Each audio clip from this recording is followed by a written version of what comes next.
25 years of media excellence. Hello, good afternoon and welcome to the Midday News.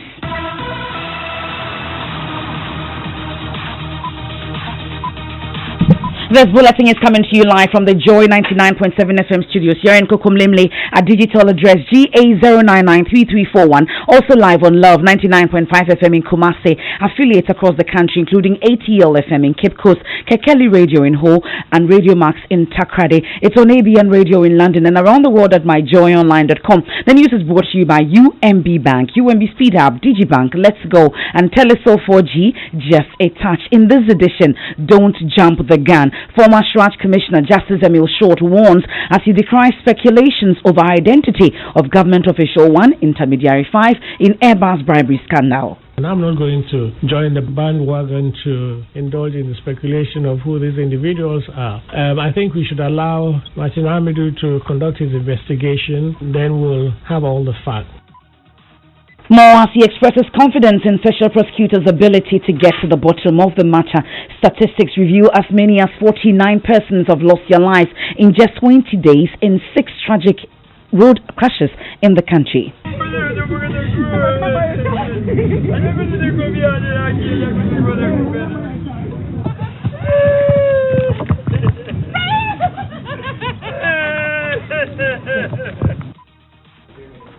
We'll have details and speak live to the Road Safety Authority as the Joy News Arrive Alive campaign to stop the carnage on our roads continue. 29-year-old man defiles twin girls at a pump in the central region. We'll hear how he allegedly tied them and forcibly had sex with them. The man pulled me into his room to watch TV. He pushed me on his bed, tied me, he defiled me, and warned me not to tell anybody. We have sports. We'll hear from ex-Black Stars coach Kwesi Appiah as he talks about his future. And with only 9 days to Valentine's Day and the Joy FM Love Experience, we've been asking the men what their perfect gift will be to their women. The ideal gift I would want, or present I would want to get my girlfriend on Val's Day, will be a special treat, any place of her choice. Special dinner, I'll make it super romantic. Meanwhile, the love poem challenge gets keener by the day as the steel benders today decided to show their tensile strength. My edge is to curve our love. No one can steal. The heat for my heartbeat is as hot as a furnace steel. This love is rare. It can only come from a bender of steel. There are lots I would love to bench, but wait till I reveal. And the steel benders are on. Please stay for details here on the Midday News with me, Emefa Apawu.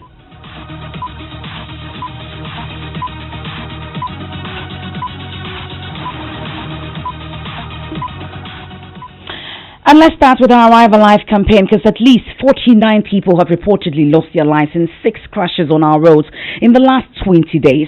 Those are the startling statistics emerging from Joy News' checks of accidents which occurred in the past month alone.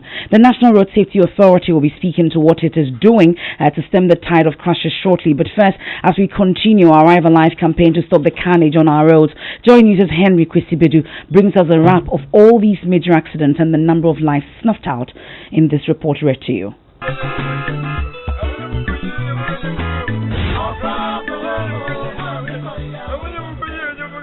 On January 14th, Ghanaians woke up to the tragic news of a head-on collision involving 2 buses at Dompase on the Cape Coast Takrade Highway. In the accident, 34 people, including a baby, were killed.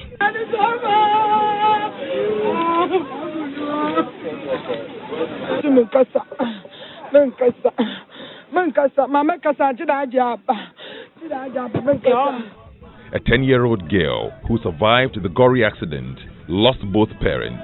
However, her 7-year-old brother, who is unable to walk, continues to receive treatment. It's been one hell of a time. They've engaged the services of a psychologist who started work today and has been working on them. At dawn the following day, a commercial vehicle collided with a tipper truck at Abrepo Junction in the Ashanti region. 1 person was confirmed dead, whilst 10 others sustained various injuries. According to reports, the brakes of the tipper truck failed and the vehicle then ran into the commercial automobile. Fast forward to February 1 on the Cape Coast Kaswa Highway. 5 persons died on the spot when a cargo truck trying to overtake another vehicle collided with a Toyota minibus with 19 passengers on board. 24 hours later, on the Tema motorway, 2 vehicles heading towards Tema were involved in an accident. 6 people were killed, many more injured. Just yesterday, 2 fresh accidents were recorded.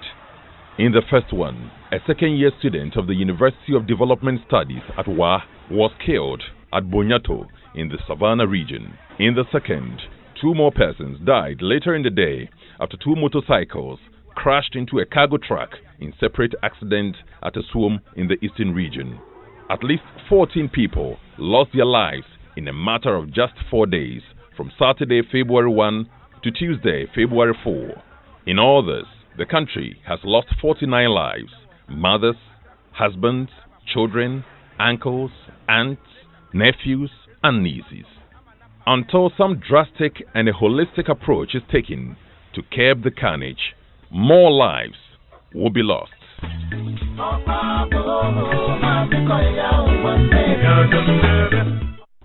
So the roads has taken 49 lives in the last 20 days, and these are the ones that have been reported so far. But what action is the National Road Safety Authority taking to stem the tide? We're joined on the line by David Adonting. He's Director of Planning and Programs at the National Road Safety Authority. We're grateful for your time here on the Midday News.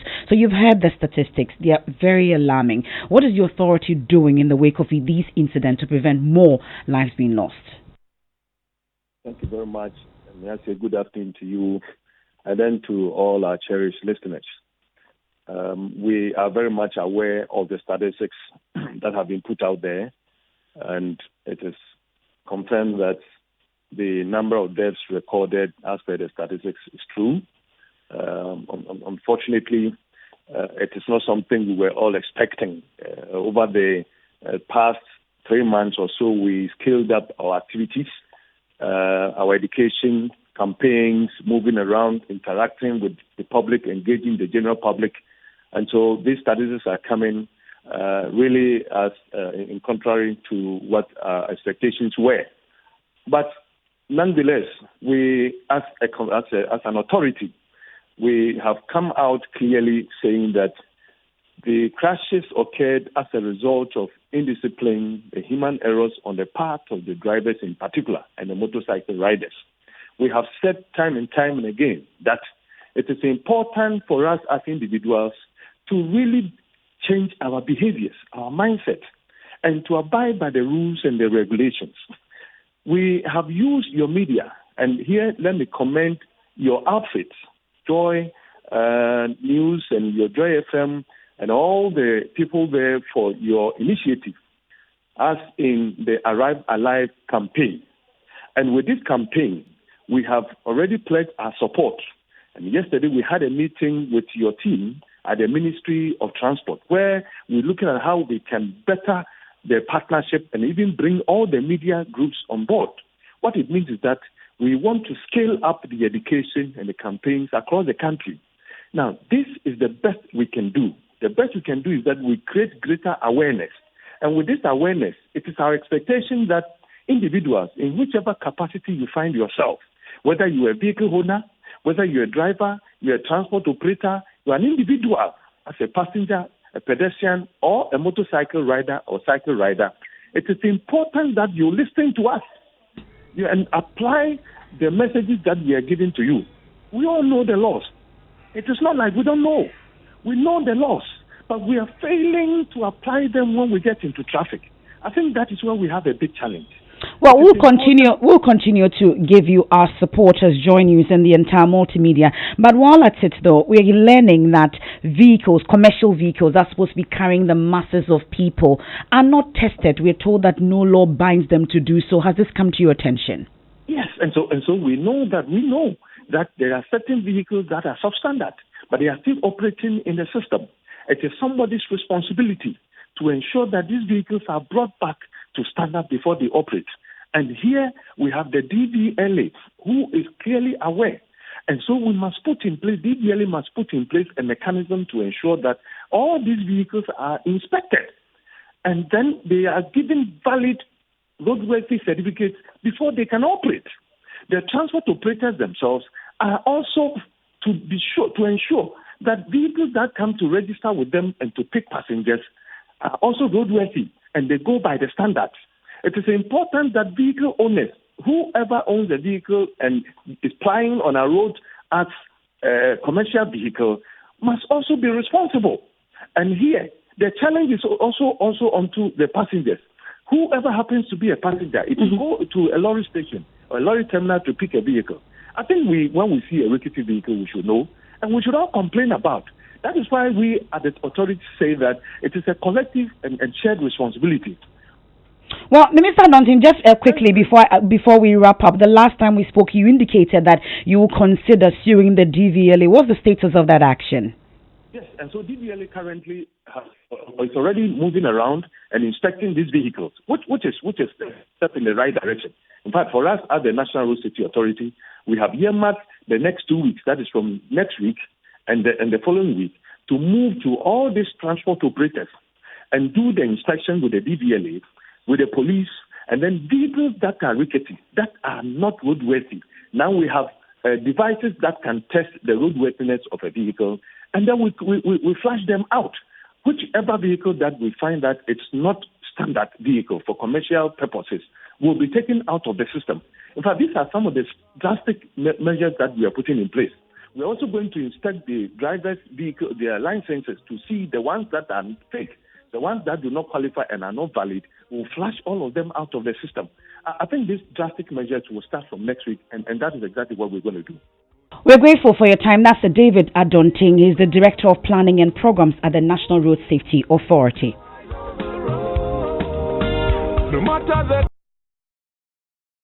Remember that faster drivers use inner road lanes, slower drivers maintain the outer lanes to avoid crashes. Join the campaign. It's #ArriveAlive. Now, the former Shraj Commissioner, Justice Emil Short, is questioning the independence of the police CID to probe matters of corruption and crime against government appointees. His comments follow a statement by the CID that he had picked up some 6 persons, including suspended Central Region NPP Vice Chairman, who are currently behind bars over the 500 missing excavators controversy. We'll hear from him shortly, but first, convener of the Media Coalition Against Illegal Mining, Ken Ashigbe, says there are so many unanswered questions about the missing excavators and must be uncovered. On the face of it, laws that seem to have been broken. Why is it that these excavators, when the law says that when they are seized, they should be kept to the police, that they were given to other people? What has happened to the people who were supposed to be prosecuted for forfeiture, for the court to order forfeiture of these excavators?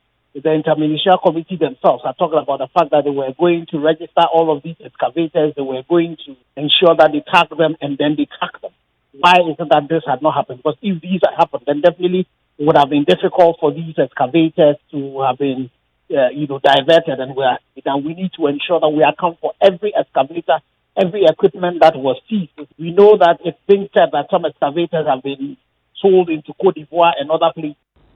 Convener of the Media Coalition Against Illegal Mining, Ken Ashigbe there. Now, Justice Emil Shaw says he cannot trust the police CID to do a good job in unraveling the circumstances surrounding the missing excavators. Here's why.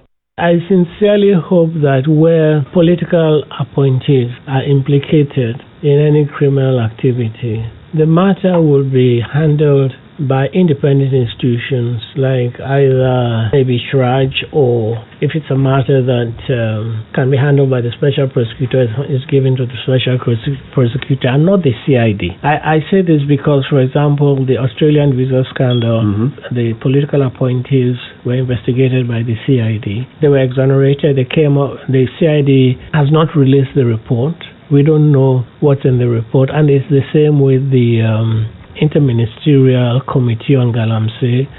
The individual who was implicated by ANAS was investigated by the CID and exonerated. Now exonerated. The report has not been made public. This does not demonstrate transparency. Do you think the missing excavators should also be looked at by the special prosecutor? If it's a matter that falls within the special prosecutor's mandate, I would prefer that he deals with it rather than the CID, because you see, the CID is not an independent institution in my view vis-a-vis the government. Such matters, I believe, should be better investigated by either Shraj or by the Special Prosecutor if the matters fall within their mandate. Former Shraj Commissioner Justice Emil Shaw there speaking to Daniel Dazi on the Super Morning Show. We'll hear more from him, especially on the Airbus controversy. But first, let's head to the courts, because state prosecutors have dropped the charges of stealing and money laundering leveled against founder of defunct UT Bank, Prince Kofi Amuabeng. He was dragged to the circuit court last month as the state continues in its quest to punish persons whose actions led to the collapse of some indigenous banks. Court correspondent Joseph Akable joins us in studio with more on this. Tell us a bit more about this latest development, Joseph. And so ASP Manuel Nyamiche informed the circuit court that the state wants to discontinue the case at this stage. He explains that they intend to press the charges against Mr. Amuabeng at the High Court, and so he asks that the case be struck out and have Mr. Amuabeng discharged. Mr. Amuabeng himself was not in court because his lawyer says he's unwell. The judge granted a request by the state and struck out the case discharging Mr. Amuabeng. It's however interesting to note that the case against the founder of defunct Beige, that is Mr. Nyinako, however, remains before the circuit court. And so the charges are the same, but that case is at the circuit court. And today, the point that the prosecutors made was that they need some more time to file the documents that they are required to file before the trial starts. And so they asked for some more time, and so the case has been adjourned to March 5 for that particular case to continue. Now, in a separate development, lawyers for NDC National Chairman Samuel Ofusampo who filed an application at the Court of Appeal seeking to overturn a High Court decision that accepted a witness statement into evidence. Tell us a bit more about it. And so this is a statement that was presented to the court by the Director of Public Prosecution. It's a statement that was signed by Benjamin Osei Mpofueji, a broadcast journalist, and he had told the court that he didn't read the statement, he didn't author it. In fact, he says it was some few minutes to going on air for the 6 p.m. bulletin when a police officer came over with a statement, and so he signed without reading it. And so the lawyers had wanted the statement to be rejected, but the court proceeded to accept it, saying that once he had signed it, it was a valid statement. And so that is the decision they intend to challenge at the Court of Appeal. And so they actually asked that the judge adjourn proceedings as they pursue that particular appeal. But the state prosecutors opposed it. The judge decided that because they had set the business of the day to be to hear the recording of an interview he had with Mr. Bwai after the tape involving the NDC chairman, allegedly involving him, had gone viral. And so because that tape was unavailable, he asked that the adjourn proceedings to February 11, where if the tape is available, they'll continue with it and deal with the issue as to whether the case should be on hold as they pursue the appeal at the Court of Appeal. Well, Joseph Akable, our court correspondent, I hope the lawyers didn't find a hard time thinking you were one of them. And that's it. Thank you very much for bringing us the latest from the court. Now, a 29-year-old man has defiled two girls who are twins at a PAM in the central region. The man is alleged to have taken advantage of the girls who had been sent on an errand by their father, tied them and forcibly had sex with them one after the other. He subsequently warned them not to tell anybody lest they die. Richard Kojonyaku, who has been investigating the matter, reports the 29-year-old has been arrested by the Apam police, but pressure is being put on the mother to settle the matter out of court.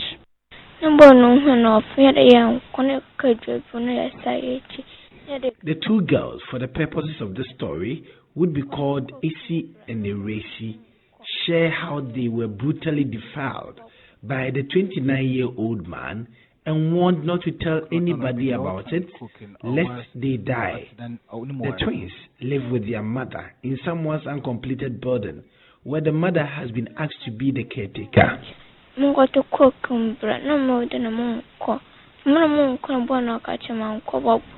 We were sent by our mother to go and buy something for her. On our way, he called us to come. We were a bit hesitant, but we went. Upon getting there, he sent me to go and buy Coca-Cola for him. He warned me to keep long, and if I don't, he will beat me. The second of the twins continues the narration.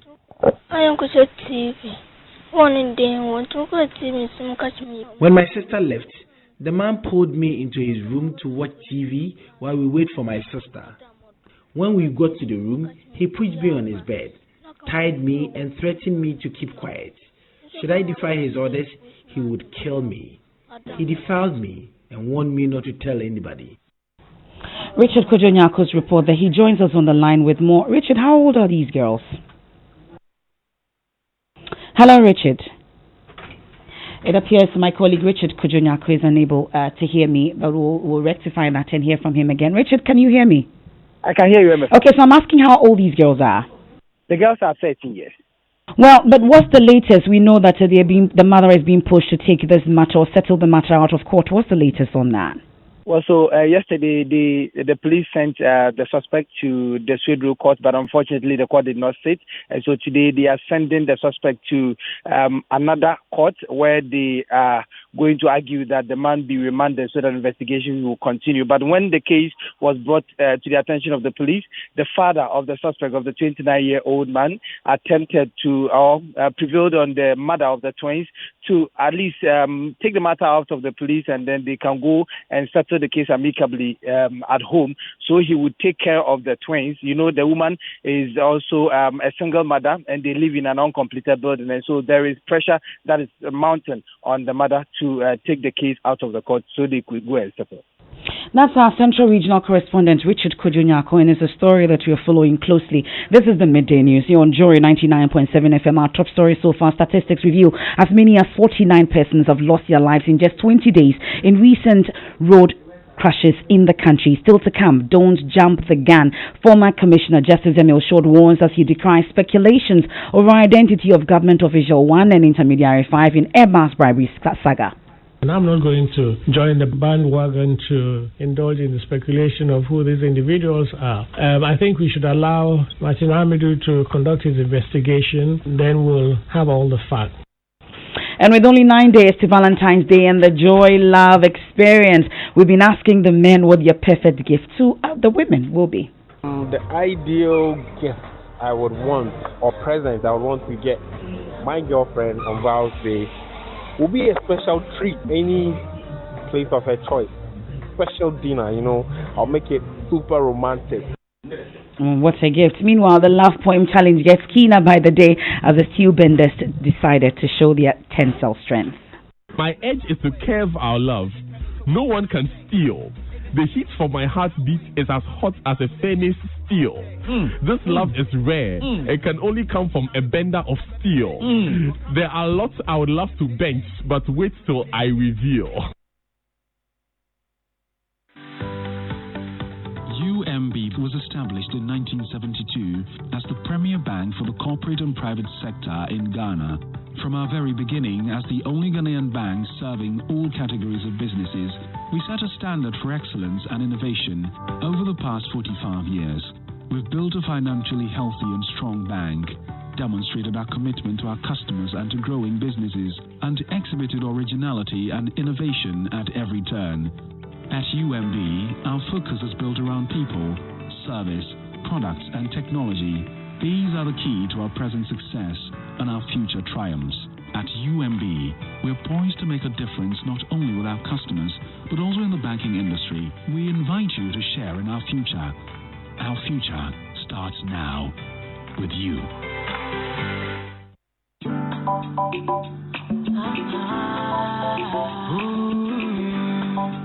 Hey everybody, to go back. I'm inviting you all on the 14th of February to come through the Labadi Beach Hotel. It's going to be 7 p.m. It is the Love Experience. Come along, let's have fun, let's enjoy, and come meet me in Kobna Kobna as we give you amazing performances. 14th of February, Labadi Beach Hotel, 7 p.m. See you all there. To buy your tickets for the Love Experience with Becca and Kwabna Kwabna via Momo, just dial *920*50#. Select the buy ticket option and select option 3 to purchase it. Shed your diamond, you made me so beautiful. Shed your diamond, made my life so meaningful. Shed your diamond. Thanks so much for staying with us here on the Midday News. Let's do sports now. Kwesi Appiah says he's not short of job offers after leaving his post as Black Stars coach. The former Al Khartoum coach says he is, however, undecided about his future, preferring rather to take some time out to rest. You see, as a coach, anytime you don't have a job, automatically you get some offers. That comes automatically. So as to any decision as to whether I'll go there or other offers that are on the table. I've not decided yet. I wanna sometimes get some rest, or as you said, there are some discussions that are going on. So it depends on me to take the final decision whether to go now or to have some rest. As former Ghana coach Kwesi Appiah speaking there. Where next for him? Sudan perhaps? Let's wait and see.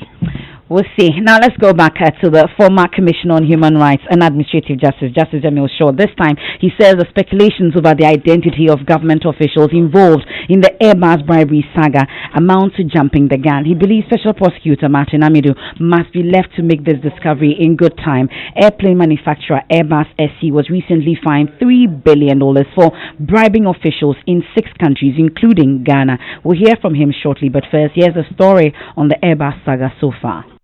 Shocking revelations contained in the US and UK court documents emerged over this past weekend, detailing Airbus's admission of paying bribes to obtain business from the Ghanaian government between 2009 and 2015. Then the reactions began. Users on social media pointing accusing fingers at former President Mahama, naming him as Government Official 1. But former Attorney General Marietta Bruopong in a statement denied any complicity of the Mahama government. Indeed, the approved judgment of the Crown Court of Southwark approving the DPA between Airbus and UK Serious Fraud Office does not allege that any payment was made by Airbus to any Ghanaian government official. Perhaps spurred on by the actions of other affected governments, the Akufo-Addo administration followed suit. President Akufo-Addo has taken notice of the judgment and its implications and has referred it to the Office of Special Prosecutor to collaborate with its UK counterparts to conduct a prompt inquiry to determine the complicity or otherwise of any Ghanaian government official, past or present, involved in the said scandal, and to take the necessary legal action against any such official as required by Ghanaian law. Even before the special prosecutor began his work, Director of Communication of the NPP, Yao Boabinge Samwa, insisted the former president is complicit in the scandal. It's important that as General Secretary of the political party that has Government Official 1 as his presidential candidate, he sits with Government Official 1, his presidential candidate, to determine the way forward. But members of his administration, like former Deputy Education Minister Samuel Okudzeto Ablakwa, jumped to his defense, denying his involvement in the matter. Let us allow investigation to continue. Is Mr. Mahama Government Official 1? So far as I'm concerned, he is not. While the matter continues to rage on, another concern has come up. Executive Director of the Media Foundation for West Africa is worried Special Prosecutor Martin Amidu may be caught up in a conflict of interest position. Between 2009 till January 2012, Mr. Martin Amidu was part of that government. So it will be interesting to find out, does he know about it? Now we can hear from Justice Emil Short, who says the analysis on the matter are premature. There has been a lot of speculation about who is government elected official 1 and who is intermediary 5 and so on. I'm not going to join the bandwagon to indulge in the speculation of who these individuals are. I think we should allow Mr. Martin Amidu to conduct his investigation, and then we'll have all the facts. I'm sure that he'll be able to get to the bottom of the case. What about the role of Martin Amidu himself? Yesterday, we had Suleiman Abrahima mention how he was Interior Minister in the past, and so he served on the Armed Forces Council. He's been Attorney General, who is a key government official when it comes to contracts. During this period, do you think that is something we should consider? Do you think he could be in a position of conflict? But even if he is not able to handle the matter, let's not forget that there is a Deputy Special Prosecutor and that there are other lawyers within the office. Former Shraj Commissioner Justice Emil Short, and in about 9 days will be time for the Joy FM Love Experience at the Labadi Beach Hotel with Kobna and Becca. And days ago we heard from the women who told us about their perfect gift for the men. Time now to hear from the men.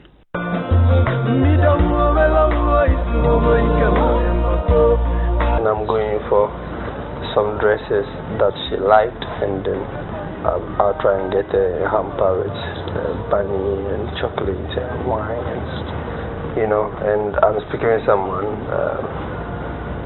to get flowers, so. What I want on Val's Day is PS5, and then as well I would actually buy, I'll take my girlfriend out on Val's Day. I think that's the best. So the ideal gift I would want, or present I would want to get my girlfriend on Val's Day will be a special treat, any place of her choice. Special dinner, I'll make it super romantic. That is what I would get her.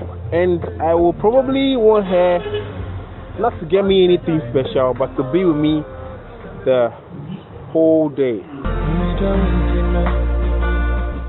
Maps, I don't know about you, but I didn't hear any gift in the Fit for Val's Day. Dinner every day we go for dinner. Every day we get dresses. Don't mind them. All right, people are talking about #Arrive Alive, and Dominic also says we need to understand that no one is above the law, and we need to respect each other on the roads. Benjamin says just dualize the major roads, and 70% of the accidents are gone. And the last one is from Godfred Chris, who says indiscipline in general is the problem. And that's it for the midday news. We leave you with a few benders on the love poem challenge. I am Emefa Apawu. My deepest desire is to bend your heart to mine with a bending love wire. Hey! What I require is to use my cutter to cut off all haters who want our love to backfire. There is a strong cord which joins our love like an iron 32.